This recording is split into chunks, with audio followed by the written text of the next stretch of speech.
వచ్చి దోచింది మార్పు వచ్చింది మేము చూస్తాలే కానీ గంగా అమ్మా ఏంటక్క మొన్న బియ్యం బదులు తీసిపోయాను అమ్మా ఇద్దామని వచ్చిన. ఏంది అంత తొందరగా ఎత్తాను? రేషన్ బియ్యం 3 నెలలు ఒక్కసారే పోసారమ్మా, ఇచ్చిపోదామని వచ్చిన. సరే అక్క. ఏమిటి కనుక పొద్దున్న ఇంట్లో ఆడావిడి టీవీ కట్టం వస్తున్నా పొద్దాక? ఇందిరమ్మ ఇల్లుకి రేషన్ కార్డుకి ఫ్రీ కరెంట్కి అప్లై చేద్దామనండి. ఇప్పుడు నువ్వు పెడితే పని అయితే జరుగు, టీవీ కట్టం జరుగు. సరే నేను ఇక్కడ దాకా పోయేస్తాం మరి బజార్కి. పూజ అమ్మ నువ్వు కనపడట్లే, ఎటు వెళ్తున్నారు? అమ్మ డ్యూటీకి వెళ్తుంది, నేను కాలేజ్కి వెళ్తున్నా పిన్ని.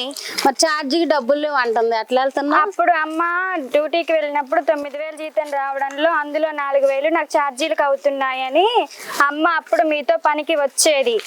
ఇప్పుడు మహాలక్ష్మి ఫ్రీ బస్ రావడంతో నేను ఆ బస్లో కాలేజ్కి వెళ్తున్నా పిన్ని. అమ్మ డ్యూటీకి వెళ్తుంది. ఎలా వంశీ కనపడలే, ఎడిపోతున్నారు? బ్యాగ్ చదువుకొని పోతానంటే అంకుల్ నాకు మన కానిస్టేబుల్ జాబ్ ఫైనల్ అయింది కదా, దానికోసం ఇప్పుడు నేను ట్రైనింగ్కి వెళ్తున్నాను. ఓకే, జాగ్రత్తగా పోయిరా మరి. ఓకే. హలో, కొద్దిగా ఇబ్బందిగా ఉంది, కడతాంలే అయ్యా. ఏంది ఇంకా ఏంది మనది కొన్నది? మా మనవరాలు ఉందిగా, పెళ్లి చేసినాం. ఆ పెళ్లి కోసం బ్యాంకులోనూ అప్పు తీసుకున్నాం. 2 లక్షలు అప్పు తీసుకుంటే 20,000 కట్టినాం, ఇంకా 1,80,000 కట్టాలి. వాళ్ళే ఫోన్ చేస్తున్నారు ఎట్ట కట్టాలా డబ్బులా అని అనేది ఉంది. ఏం కాదు, జరిగిద్ది మనది బాబా. ఇంకా సూర్యమ్మనట్లేదు, అడవడి జరుగుతుంది. వాళ్ళు ఇన్ని రోజులు ఇబ్బంది పడ్డందుకే అనసూర్యకి ఇందిరా మిల్లు వచ్చింది. పోనీలే పాపం, కొడుకను భర్త లేనందుకు, ఆడపిల్లలు వేసిన బతికినందుకు ఎట్నో ఇందిరా మిల్లు వచ్చింది, వాళ్ళ బాధలు పోయినాయిలే. మీరు అమ్మా కరెంట్ బిల్ కొట్టడానికి వచ్చినాం. చూసుకోండి మీటరే.